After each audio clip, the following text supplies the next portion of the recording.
All right, ladies and gentlemen, welcome back to the channel. We're talking about the Chicago Bears in today's video. Comeback victory, outscored the Tennessee Titans 21-0 in the second half. Home victory, folks. The Chicago Bears in their openers in the last 10 years, 2-8. In fact, the last time a quarterback that was drafted #1 overall, who won his NFL debut, that was in 2002. The last 15 of them went 0-14-1. Now, obviously, Caleb Williams didn't have the best day, but considering how former #1 picks have gone last 15 years, considering how the Chicago Bears have looked in their regular season debut in the last 10 years, a win is clearly a win. And I think this defense is one of the best in the National Football League. I think that was obvious today. Caleb Williams clearly has a bunch of potential. He did not play a good football game, but folks, none of the Chicago Bears offensive players really did. That offensive line was extremely dicey. They got to get that dialed in immediately. But I do just want to say, because I've been making a ton of Titans videos this offseason, this Titans defense, it is the furthest thing from a joke. This is by far an above average defense, and it would not shock me if Tennessee was one of the better league average defenses by the end of the regular season. But folks, it's a good day to be a Bears fan.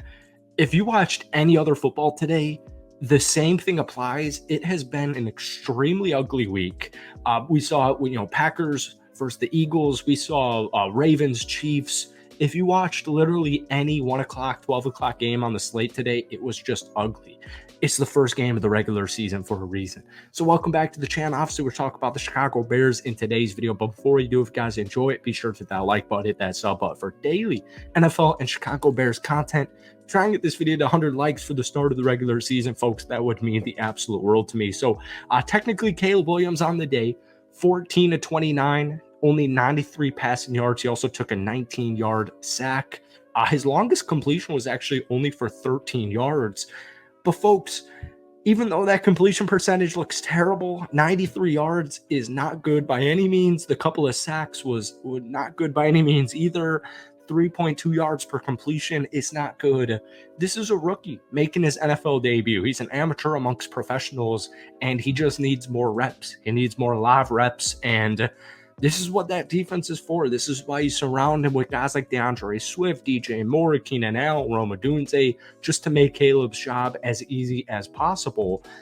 And all that really mattered today as far as Caleb Williams goes is if he literally made one mistake, like if he made one noteworthy mistake, the Chicago Bears lose this football game.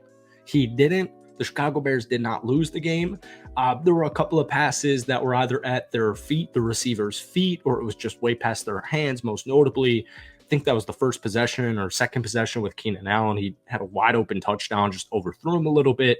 But that's just how it is. He tried to extend a lot of plays, but unfortunately it didn't really appear like many guys were open.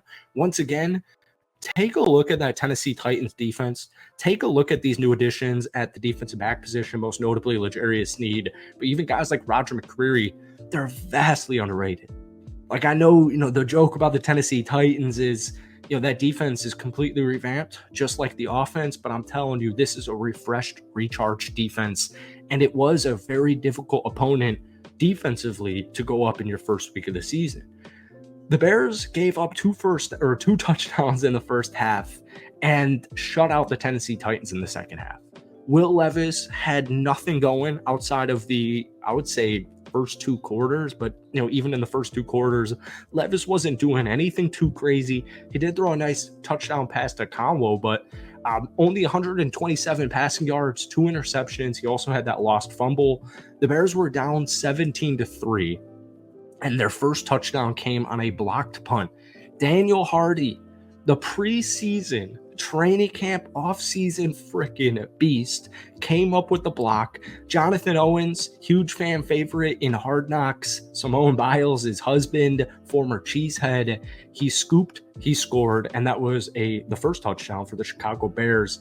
They also got their next touchdown on a pick six that sealed the deal, pretty much won the Bears the football game on a pick six from Tyrique Stevenson, who took it 43 yards. He said this after the game: "We're a team full of dogs. At some point, it's going to be the offense helping us out." So, we focused on the offense. DJ Moore, 5 catches, 36 yards. Keenan Allen had 11 targets, but only 4 catches for 29 yards. The rushing attack was not great, but DJ Moore had a nice 14-yard gain. Velas did his thing. Homer did his thing as well. Caleb got a first down rushing. But outside of that, DeAndre Swift, 10 carries, 30 yards. Once again, I'm telling you, man, this Tennessee Titans defense is severely underrated. So Chicago, 22 total carries, only 84 yards, averaging 3.8 yards per carry. It's week 1 of the regular season. We're not going to look into it too much. Jalen Johnson and Tyreek Stevenson were the 2 interceptions for the Chicago Bears defense. But TJ Edwards, Tremaine Edmonds and TJ Edwards might be the most underrated, underrespected, undercovered linebacker duo in the National Football League. I think a lot of Bears fans would appreciate that comment from last season. TJ Edwards, a whopping 15 total tackles, unbelievable. And new addition from a couple of weeks ago, Darrell Taylor. Now, the Seahawks got rid of Darrell Taylor. 8 total tackles, 2 sacks, and a forced fumble for your brand new acquisition from the Seattle Seahawks. Folks, one big concern a lot of people had with the Bears heading into the regular season was, or even I should say rather preseason, was the amount of pressure they're going to be able to get to the quarterback, whether it was who's going to help opposite of Montez Sweat or who's going to help other than Montez Sweat. That was not an issue today. Once again, Darrell Taylor, 8 total tackles, 2 sacks, and that forced fumble. Jaquan Brisker, 10 total tackles. But Gervon Dexter Sr. came huge with a sack. And obviously that Tyreek Stevenson pick 6 sealer was a big-ass deal. They finished with 3 total sacks, 2 interceptions, a forced fumble, and that pick 6 defensive touchdown. Another huge winner for today. Cairo Santos going 3 of 3 from the field goals, made his 1 extra point, including a long of a 50-yarder. Absolutely huge. And finally, we have actually DeAndre Carter had a beautiful 67-yarder that kind of got the Bears in scoring position at the end of the first half. That was huge, huge momentum shifter to put some points on the board to get it to a 2-possession game. And I would say the only downside outside of, just nothing going offensively with Caleb Williams would be Velus Jones Jr. He lost his kick return on a fumble. He kicked it even. Tennessee got the ball in the red zone. I was huge on Velus Jones Jr. coming out of this preseason because it felt like we know he has an insane amount of speed, but it feels like ball security has always been an issue entering his 3rd year, and it was once again today. So I wouldn't be surprised if he got not necessarily the boot, but if DeAndre Carter was the full-time returner, whether it's kicks or punts moving forward. But that's it for today, man. It wasn't pretty. It was definitely ugly. But once again, look across the league.